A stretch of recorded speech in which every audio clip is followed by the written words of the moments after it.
আসসালামু আলাইকুম রহমতুল্লাহি ওবরকাতুহ। সম্মানিত দর্শক, ইরান এবং ইসরায়েলের যুদ্ধ এখন তুঙ্গে এবং মার্কিন যুক্তরাষ্ট্র এই যুদ্ধে অংশগ্রহণ করার পর পুরো যুদ্ধের গতি এবং প্রকৃতি এমন একটা জায়গাতে এসে দাঁড়িয়েছে। সেক্ষেত্রে ইরান ছিন্ন বিচ্ছিন্ন হয়ে যাবে। ইরানের বর্তমান রেজিম তারা পরাজিত হবে। আবার সেই 50-এর দশকে যেভাবে আমেরিকা তাদের একটা পুতুল সরকার সেখানে তারা প্রতিষ্ঠা করেছিল রেজা শাহ পাহলভীর নেতৃত্বে, ওইরকম রেজা শাহ পাহলভী তার যে ছেলে অথবা তার বংশধরের মাধ্যমে নতুন আরেকটা ডাইনেস্টি তৈরি হবে, জাস্ট লাইক সৌদি আরবিয়ার মতো, দ্য কিংডম। এবং যদি আমেরিকা সেটা ব্যর্থ হয় করতে এবং যদি ইরানের পক্ষে বিশ্বের অন্য পরাশক্তিগুলো এবং মিত্র শক্তিগুলো দাঁড়ায়, তাহলে আলটিমেটলি একটা বিশ্বযুদ্ধ শুরু হয়ে যাবে। এবং বিশ্বযুদ্ধ যখন শুরু হবে সেই সময় ইরানের এই যুদ্ধের ফলে যেটা আটলান্টিকের অপর পাড়ে যারা কিনা এখনো পর্যন্ত বড় কোনো যুদ্ধ বিগ্রহ এবং যাকে বলা হয় কোনো মহাযুদ্ধ দ্বারা আক্রান্ত হয়নি, সেটা ল্যাটিন আমেরিকা বলেন কিংবা উত্তর আমেরিকা বলেন, অর্থাৎ এবং ক্যারিবীয় দ্বীপপুঞ্জের রাষ্ট্রগুলো বলেন, তারা এই প্রথমবারের মতো ইতিহাসে আমেরিকার কারণে তছনছ হতে যাবে। কিউবাও বাদ পড়বে না। Mexico, Cuba, Argentina, Uruguay, Paraguay, Chile, তারপর আমেরিকা, কানাডা, এমনকি অস্ট্রেলিয়া, কেউ বাদ পড়বে না যদি অন্যান্য পরাশক্তিগুলো এখানে অংশগ্রহণ করে। দ্বিতীয় বিশ্বযুদ্ধ এবং প্রথম মহাযুদ্ধ এটা মূলত এশিয়া এবং মধ্যপ্রাচ্যের মধ্যে সীমাবদ্ধ ছিল, কিন্তু এবার এমন একটা জায়গাতে চলে এসেছে যে পুরো মধ্যপ্রাচ্য, মধ্য এশিয়া, তার সকল দেশের মানচিত্র তছনছ হয়ে যাবে। সৌদি আরবিয়া থেকে শুরু করে সবাই, মধ্যপ্রাচ্যের সঙ্গে সঙ্গে মধ্য এশিয়া মানে রাশিয়া থেকে শুরু করে অন্যান্য ইউক্রেন এবং অন্যান্য যে সকল স্বাধীন রাষ্ট্র রয়েছে, মুসলিম রাষ্ট্র রয়েছে, যেগুলোকে আমরা সিআইএস কান্ট্রি বলি, সব তছনছ হয়ে যাবে যদি ইরান পরাজিত হয়। এবং একই সঙ্গে চীনটাও খণ্ড বিখণ্ড হয়ে যাবে, কোনো সন্দেহ নেই। আবার যদি এই যে যারা খণ্ড বিখণ্ড হয়ে যাবে তারা যদি ঐক্যবদ্ধ হয়ে ইউরোপ এবং আমেরিকার সম্মিলিত শক্তির বিরুদ্ধে তারা সবাই নেমে পড়ে, সেটা পরমাণু যুদ্ধ হতে পারে বা অপরমাণু যুদ্ধ হতে পারে। পরমাণু যুদ্ধ হলে পৃথিবী শেষ, আর যদি অপরমাণু যুদ্ধ হয় সেক্ষেত্রেও যে সভ্যতা লীলাভূমি ইউরোপে গড়ে তোলা হয়েছে দ্বিতীয় বিশ্বযুদ্ধের পর থেকে আজ অবধি, আমেরিকাতে গড়ে তোলা হয়েছে, অস্ট্রেলিয়া, কানাডাতে গড়ে তোলা হয়েছে, এবং তাদের যে সকল মিত্র রয়েছে অন্যান্য এলাকাতে ইনক্লুডিং জাপান, তছনছ হয়ে যাবে, উত্তর কোরিয়া, দক্ষিণ কোরিয়া সহ। মানে এই ঘটনা শুরু হওয়ার পর দেখবেন যে 24 ঘন্টার মধ্যে উত্তর কোরিয়া দক্ষিণ কোরিয়া দখল করে ফেলেছে, এতে কোনো সন্দেহ নেই। এমনকি উত্তর কোরিয়া এবং চীন তারা জাপান দখল করে ফেলবে, তাইওয়ানের অস্তিত্ব থাকবে না, তাইওয়ান সঙ্গে সঙ্গে ফরমোজা তারা দখল করে ফেলবে। এই যে একটা ক্রান্তিকাল যাচ্ছে, মানে এর মাঝামাঝি কোনো কিছু নেই, এক্সট্রিম পর্যায়ে চলে গেছে আমেরিকার এই আক্রমণের পরে। তো এটা নিয়ে আমেরিকার যারা লোকজন বা ইউরোপের যারা লোকজন চিন্তা জগতে তারা কি ভাবছেন, এই বিষয়গুলো আমি ইন্টারনেটে ঘাটাঘাটি করার চেষ্টা করি।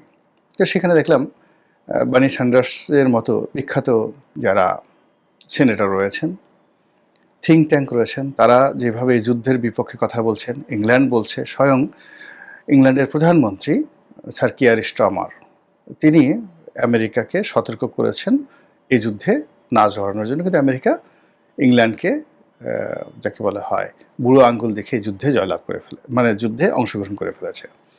তো যেখানে ফ্রান্স, জার্মানি, তারপরে ইংল্যান্ড এবং ইউরোপের অন্যান্য দেশগুলো আজকে দীর্ঘদিন ধরে ন্যাটোর সৈন্যবাহিনী ইউক্রেনে পাঠানোর জন্য তারা যেখানে আমেরিকাকে পুশ করছে এবং তার বিপরীতে আমেরিকা বলছে আমি ন্যাটোর সঙ্গেই থাকবো না। তো সেখানে ইউরোপকে বুড়ো আঙুল দেখিয়ে যে আমেরিকা যে মধ্যপ্রাচ্যে এবং ইরানে যে আক্রমণ চালালো, এটা আটলান্টিকের এপারে এবং ওপারে, অর্থাৎ ইউরোপ এবং আমেরিকার মধ্যে যে স্বাভাবিক সম্পর্ক সেটাও নষ্ট করে ফেলবে। এখন প্রশ্ন হলো যে ইউরোপ কেন ইরানের সঙ্গে যুদ্ধে জড়াতে চাচ্ছে না বা ইরানকে ভয় পাচ্ছে? তো এটা নিয়ে সবাই কথাবার্তা বলছে, সবার ভিডিও আমি শুনছি। তার মধ্যে আপনারা একজন বিখ্যাত মার্কিন অভিনেতা মিস্টার মর্গান। তো মিস্টার মর্গান বলা হয় যে আমেরিকার সবচেয়ে অভিজাত মর্গান ফ্রিম্যান। তো মর্গান ফ্রিম্যান সম্পর্কে আমি বলে নেই। সেটা হলো আমেরিকার সবচেয়ে অভিজাত, সবচেয়ে যাকে বলা হয় কস্টলি, মানে এক একটা সিনেমা করে যে টাকা নেয়, পৃথিবীতে তার চেয়ে বেশি অর্থ উপার্জনকারী কোনো যাকে বলা হয় অভিনেতা নেই, এবং তিনি খুব অল্প সিনেমাতে অভিনয় করেছেন। তিনি একজন কৃষ্ণাঙ্গ, কিন্তু তার যে কণ্ঠ, সেই কণ্ঠের কারণে এবং তার যে ব্যক্তিত্ব এবং মানবতা বাদী মন এবং তার যে ইন্টেলেকচুয়াল, তো এটার কারণে তিনি সারা পৃথিবীতে নন্দিত, এবং তিনি মুসলিম বিশ্বের প্রতি সহানুভূতিশীল। এবং যখন কাতারে যখন বিশ্বকাপ হলো, মানে সেই বিশ্বকাপ হলো, এবং সেখানে কাতারের একটা যাকে বলা হয় পঙ্গু শারীরিক প্রতিবন্ধী এক কোরআনে হাফেজ, তার সঙ্গে ওই যে কালো মানুষটি মর্গান ফ্রিম্যান, যিনি মঞ্চে উঠেছিলেন এবং কথা বলেছিলেন, সেই ফ্রিম্যান তিনি এই যুদ্ধ নিয়ে তার যে চিন্তা চেতনা, মানে এখানে আসলে মূলত তার কণ্ঠটাকে এআই এর মাধ্যমে ব্যবহার করা হয়েছে, তিনি বলেননি, কিন্তু তার যে চিন্তা, মানে ওখানে যারা এই ভিডিওটি তৈরি করেছেন তারা হলো যে ইন্সপায়ার্ড বাই দ্য মানে মর্গান ফ্রিম্যান। তো আমি সেটা মনোযোগ সহকারে শুনলাম, এবং সেখানে তিনি যে জিনিসটা বলার চেষ্টা করছেন যে আমেরিকা এবং ইরান কেন, মানে আমেরিকা এবং ইউরোপ কেন ইরানকে ভয় পাবে বা ভয় পাওয়া উচিত, এরকম একটা কথা। আমেরিকার সঙ্গে আসলে ইরানের কখনো এরকম যুদ্ধ হয়নি। শুধু ৮০-র দশকে যখন নতুন একটা বিপ্লবী সরকার এলো আয়াতুল্লাহ খামেনি, তখন সেই সরকারটিকে ক্ষমতাচ্যুত করার জন্য আমেরিকার সর্বশক্তি নিয়োগ করেছিল। তখন মোসাদকে দিয়ে, ইসরায়েলকে দিয়ে, ইরানকে দিয়ে, ইরাককে দিয়ে, অন্যান্য আরব রাষ্ট্রকে দিয়ে, এমনকি সৌদি আরবকে দিয়ে, এবং সরাসরি তারা তাদের নিজস্ব যে রিসোর্স রয়েছে, সর্বশক্তি তারা ব্যবহার করেছিল, সিআইএ, পেন্টাগন। কিন্তু ওই সময়টাতে, বিপ্লবের ওই সময়টাতে ৮২-৮৩ সনে ইরানের যে দৃঢ়তা ছিল, সেই দৃঢ়তার কারণে তারা পারেনি, উল্টো তিনটি ঘটনা তারা ঘটিয়েছে ইরান। অর্থাৎ তারা সেই যে আমেরিকান যে বেজগুলো আছে সেখানে আক্রমণ চালিয়েছে, এবং বহু সংখ্যক আমেরিকান সৈন্যকে তারা গ্রেপ্তার করেছে, এবং ইরানে যে মার্কিন দূতাবাস ছিল সেই দূতাবাসকে তারা দখল করে প্রায় ৭৭ জন 77 মার্কিন নাগরিককে তারা জিম্মি করে ফেলেছিল, এবং এটা করা হয়েছিল সেই যে ইরানের যে তখন ছাত্র যারা নেতা ছিলেন তাদের মাধ্যমে। ইরানের কাছে নাকে খত দিয়ে আত্মসমর্পণ করে, তাদেরকে টাকা দিয়ে, পয়সা দিয়ে, তাদের সঙ্গে চুক্তি করে, তারপর যাকে বলা হয় আমেরিকাকে ইরানের সঙ্গে তখন ওই মুহূর্তে দফারফা করতে হয়েছিল। এইভাবে বহুবার, মানে ইরানের সঙ্গে সরাসরি যুদ্ধ আমেরিকা করেনি, কিন্তু তালেবানদের বিষয় নিয়ে যখন তারা খুবই বিপর্যস্ত অবস্থার মধ্যে পড়েছিল, এবং যখন কান্দাহার তালেবানরা দখল করে নিল, ঠিক সেই সময়টাতে সেখানে পুরো আমেরিকার সৈন্যদেরকে রক্ষা করার জন্য তারা ইরানের দ্বারস্থ হয়েছিল, এবং ইরানকে রাজি করিয়ে তারা সেই কান্দাহার থেকে সেই আমেরিকার সৈন্যদেরকে উদ্ধার করেছিল। এবং সর্বশেষ যে আফগানিস্তান থেকে তারা যেভাবে প্রস্থান করেছে এবং কাতারে যে বৈঠক করেছে এবং সেখানেও কিন্তু তারা ইরানের সহযোগিতা নিয়েছে আমেরিকা। তাহলে দেখুন যে একদিকে তারা হুতিদের সাথে যুদ্ধ করছে, একদিকে তারা যাকে বলা হয় ইরানের বিভিন্ন স্থাপনা আক্রমণ করছে, আবার অন্যদিকে কিন্তু ইরানের সঙ্গে নেগোসিয়েশন করে আসছে তারা ৮০-র দশক থেকে এবং ক্ষেত্র বিশেষে তারা টাকা দিয়ে, অর্থ দিয়ে ইরানকে সহযোগিতা করেছে। এবং অবাক করার ব্যাপার হলো যে ইরান এবং ইরাক যখন যুদ্ধ হয়েছিল সেখানে আমেরিকা যেমন সরাসরি সাদ্দাম হোসেনকে সাহায্য করেছে, সহযোগিতা করেছে, আর ইসরায়েলের মাধ্যমে ইরানকে যত অত্যাধুনিক অস্ত্র রয়েছে সেই অস্ত্রগুলো ইসরায়েলের মাধ্যমে ইরানকে দিয়েছে। অর্থাৎ ইরাক ইরান যে যুদ্ধ, সেই যুদ্ধের সময় ইসরায়েলের যে সাপ্লাই চেইন, তো এটাকে ওই পেস্তা বাদাম ডিপ্লোম্যাসি বলে। ইরান তার পেস্তা বাদাম দিত ইসরায়েলকে, আর ইসরায়েল অঢেল তাদের যত অত্যাধুনিক অস্ত্রশস্ত্র তারা সেটা ইরানকে দিত। তো এই হলো আমেরিকার যে চরিত্র। তো এখানে আমি বললাম যে ইরান সবসময় দুই হাতে খেলেছে। এমনকি সেই যে যখন রেজা শাহ পাহলভীর শাসন ছিল ওই সময়টাতে ইরানি মিলিটারি, ইরানি জনগণ, ইরানি ডিপ্লোম্যাটরা আমেরিকার সাথে খেলেছে। তারা তেল কোম্পানিকে জাতীয়করণ করেছে, মোসাদ্দেককে প্রধানমন্ত্রী বানিয়েছে, শাহকে দেশ থেকে তাড়িয়ে দিয়েছে, আবার শাহকে এনেছে মোসাদ্দেক ক্ষমতা চলে যাওয়ার পর। অর্থাৎ সেই যে মানে প্রথম মহাযুদ্ধের পর থেকে এখন পর্যন্ত আমেরিকা এবং ইরান সেখানে একই সঙ্গে তারা ডিপ্লোম্যাসি করেছে, একই সঙ্গে যুদ্ধ করেছে, আলোচনার টেবিলে বসেছে এবং প্রায় সব ক্ষেত্রে প্রথম মহাযুদ্ধ থেকে আজ পর্যন্ত একটা সিঙ্গেল জায়গাতে আপনারা দেখাতে পারবেন না যে আমেরিকা বিজয়ী হয়েছে।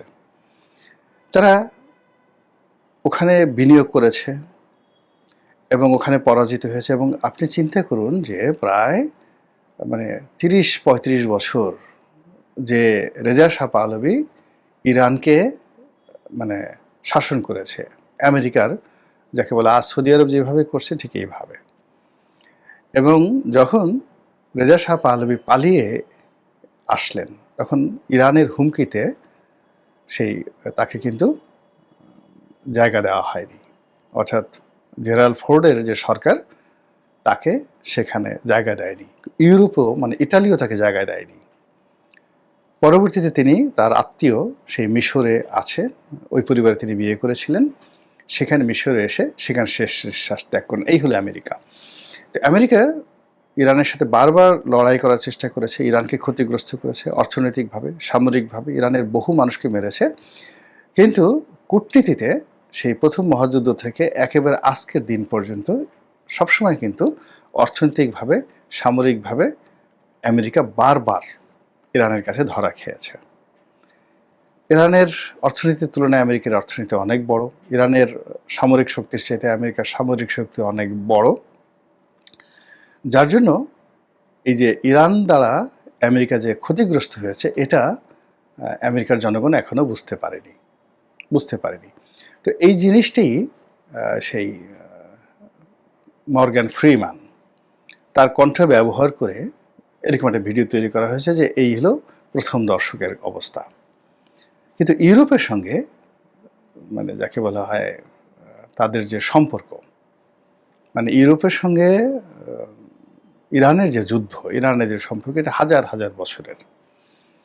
অর্থাৎ যখন সম্রাট জার্কশেস তিনি ভূমধ্য সাগর পাড়ি দিয়ে দুটো অংশ অর্থাৎ নেভাল ফোর্স ব্যবহার করে ভূমধ্য সাগর পাড়ি দিয়ে তিনি যখন গ্রিসে আসলেন, আর স্থলপথ দিয়ে তিনি সৈন্য সমাবেশ করে অর্থাৎ নৌপথে এবং স্থলপথে প্রায় ১ কোটি সৈন্য নিয়ে ইউরোপ আক্রমণ করলেন। এবং মানব জাতির ইতিহাসে ১ কোটি সৈন্য নিয়ে, যার মধ্যে ৫৩ লাখ, হিরোডোটাসের বইতে পড়ে দেখেন, ৫৩ লাখ হলো সরাসরি সেখানে সৈন্য, ক্যাভারি আছে ঘোড় সওয়ার আছে, তার সঙ্গে সঙ্গে পদাতিক আছে। তো এইরকম 53 লাখ সৈন্য এবং অন্যান্য যারা লোকজন আছেন এই সৈন্যদেরকে সাহায্য করার জন্য, অর্থাৎ হাতিশালের হাতি রাখা মানে পালনকারী, ঘোড়া পালনকারী, তারপরে শেষে যাকে বলা হয় পাচক, মানে এসব মিলে প্রায় 1.25 কোটি লোক নিয়ে তারা ইউরোপ আক্রমণ করেছিল, এই ইরান। এবং পুরো তারা যতদিন ছিল, কয়েক বছর তারা ছিলেন ইউরোপে, পুরো ইউরোপের ঘুম হারাম।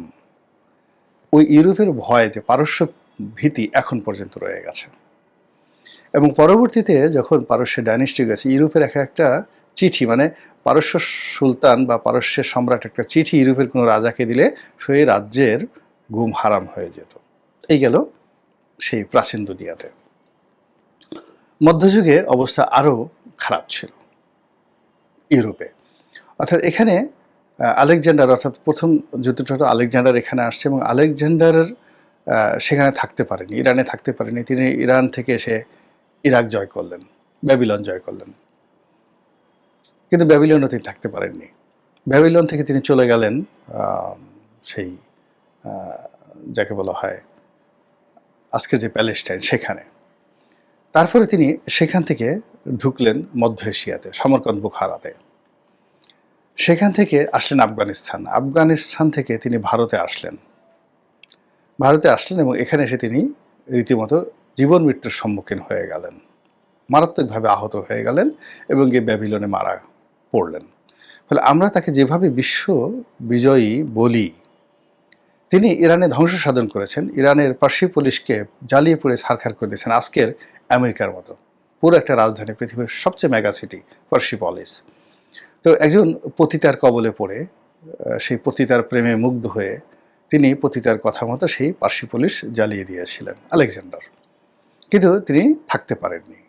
এবং তখন সম্রাট ছিলেন তৃতীয় দারায়ুস, তার সাথে যুদ্ধ করে তিনি টিকতে পারেননি। এনিওয়ে, নেপোলিয়ন বোনাপার্ট তিনি মিশর গেছেন, কিন্তু ইরানের দিকে নজর দেওয়ার মতো সাহস তার হয়নি। তিনি মিশরে গিয়ে যেভাবে সর্বশান্ত হয়ে ফিরেছেন, যেটি বলার মতো নয়।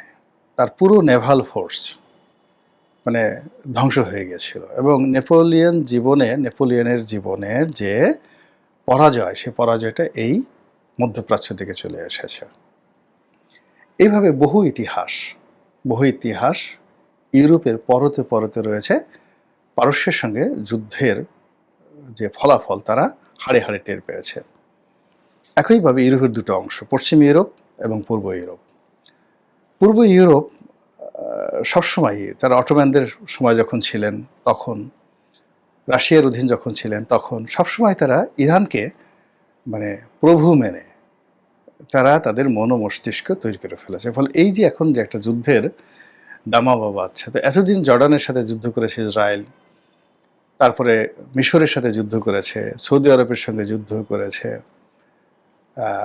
এরপরে অন্যান্য ছোট ছোট যেমন তারা আক্রমণ করেছে গোলান হাইটসে, আক্রমণ করেছে সিরিয়াতে, আক্রমণ করেছে ইয়ামেনে, লেবাননে।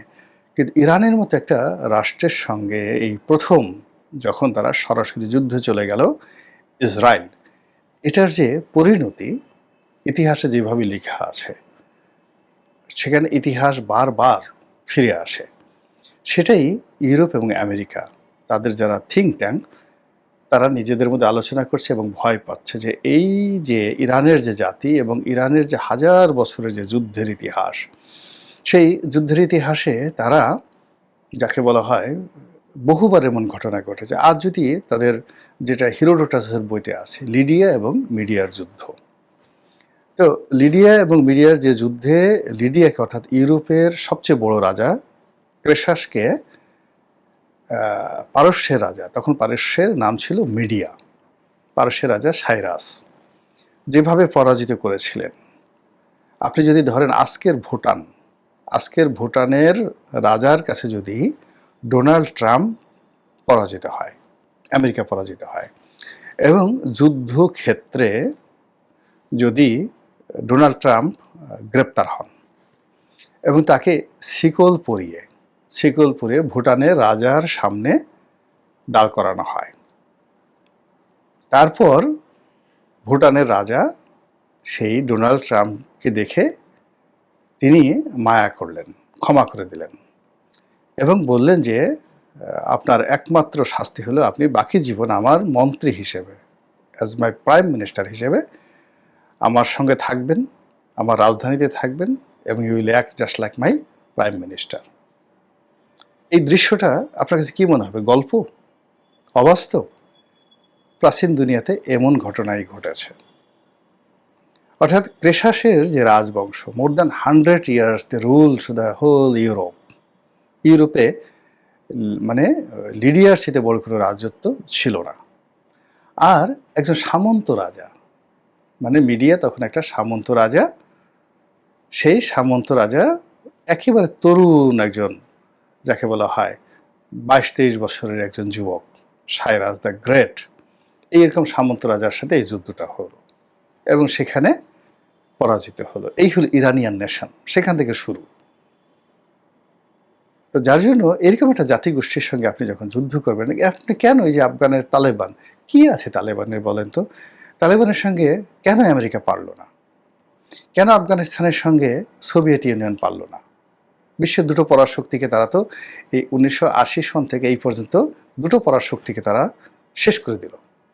পুরো সেই যুদ্ধে পরাজয়ের ফলে সোভিয়েত রাশিয়া ভেঙে খান খান হয়ে গেল এবং আমেরিকা সর্বশেষ যে পরাজিত হলো, সেই পরাজিত মানে এত নির্মম পরাজয় আমেরিকার জীবনে কখনো হয় না, যেটা আফগানিস্তানে হলো। তা আফগানিস্তানের যে তালিবানের ভূমি এবং মাটি, মানে আমরা কেন সেখানে দুটো পরাশক্তি, রাশিয়ার মতো পরাশক্তি, সেখানে কি তাদের সপ্তম নৌবহর, অষ্টম নৌবহর ছিল না? তাদের এই যে এখন পাহাড় ছেদ করে, যেটার জন্য এখন আমরা সবাই কাঁপছি যে আই মাই গড, B-2 বোমারু বিমান নিয়ে আমেরিকা সেখানে বোমা ফেলেছে, এই B-2 বোমারু বিমান কি তাদের ছিল না? সেটা নিয়ে কি তারা আফগানিস্তানে বোমা নিক্ষেপ করতে পারতো না? কিন্তু কেন তারা সেখানে পরাজিত হয়েছে? কেন দীর্ঘ যুদ্ধে সে আফগানিস্তানের মানে তালেবানদের হাতে পায়ে ধরে তাদের সমস্ত অস্ত্র শস্ত্র, বোমারু বিমান, টাকা পয়সা, ডলার মলার সব কিছু ফেলে দিয়ে তারা কেন সেখান থেকে পালিয়েছে? কেন এই আফগানিস্তানে এসে আলেকজান্ডার পরাজিত হলেন? তা আফগানিস্তান যদি এই বর্তমান অতীতের কথা বাদ দেন, সেই 80-র দশকের এই পর্যন্ত কয়েকটা রাইফেল, AK-47 এবং কয়েকজন যোদ্ধা নিয়ে সেখানে যদি তারা আমেরিকা এবং রাশিয়া দুটো রাষ্ট্রকে, মহাশক্তিধর রাষ্ট্রকে পরাজিত করতে পারে, পুরো ন্যাটোকে, এরপরে মানে প্রথমবার তো রাশিয়াকে পরাজিত করেছে, আর দ্বিতীয়বার শুধু আমেরিকা নয়, আমেরিকা এবং ইউরোপের সমস্ত সম্মিলিত শক্তির ন্যাটোকে তারা পরাজিত করে দিয়েছে। তাহলে ইরানে কি হতে পারে বলেন তো? খুব বেশি পাণ্ডিত্য দরকার, এটা দীর্ঘমেয়াদী হবে, গৃহযুদ্ধ হবে, কিন্তু it would not be like Iraq. Iraq বহুবার খণ্ড বিখণ্ড হয়েছে। ইরাক আর ইরানের ইতিহাস এক নয়। ইরাকে কারবালা হয়েছে, ইরাকে অনেক কিছু হয়েছে, তো ইরাক আর ইরান এক নয়। তারপরে সৌদি আরব আর ইরাক এক নয়, কাতার ইরাক এক নয়, সিরিয়া শুধুমাত্র যদি দুটো জাতি থাকে, একটা হলো সিরিয়া আর একটা হলো ইরান, কিন্তু সিরিয়া বহুবার রোমানদের অধীন ছিল, সেখানে অনেক কৃষ্টি রয়েছে, কালচার রয়েছে, সভ্যতা রয়েছে এবং সেখান থেকেই সেই যাকে বলে গাজী সালাউদ্দিন, নুরুদ্দিন জঙ্গি, ইমামউদ্দিন জঙ্গি, তারা তৈরি হয়ে 200 বছর ধরে পুরো ইউরোপকে, ইউরোপের যে সম্মিলিত শক্তি সেটা তারা পরাজিত করেছে ক্রুসেডের নামে। সেটা ঠিক আছে, কিন্তু তারা বহুবার অকুপাইড হয়েছে। কিন্তু ইরান কিন্তু অকুপাইড করা যায়নি, কখনোই অকুপাইড করা যায়নি। তো সেই ইরান মুসলমানরা কিছুদিন তারা বিজয় লাভ করেছে, কিন্তু উল্টো দেখা গেল যে কিছুদিন পরে পুরো মুসলিম ডাইনেস্টিকে তারা খেয়ে ফেলেছে, মুসলমানদের মধ্যে দুটো গ্রুপ করে দিয়েছে, শিয়া সুন্নি, এবং পুরো মানে যাকে বলে আব্বাসীয় খেলাফতটা তারা চালিয়েছে। অর্থাৎ এটা মুসলমানদের নামে কিন্তু চালিয়েছে ইরান। This is Iran. তো সেটা নিয়ে কথা হচ্ছে, আলোচনা হচ্ছে। আমরা যখন বাংলাদেশে আলোচনা করছি, আমার ক্ষুদ্র জ্ঞানে যতটুকু বললাম তার চেয়ে আরও বেশি গুরু গম্ভীর আলোচনা হচ্ছে আমেরিকা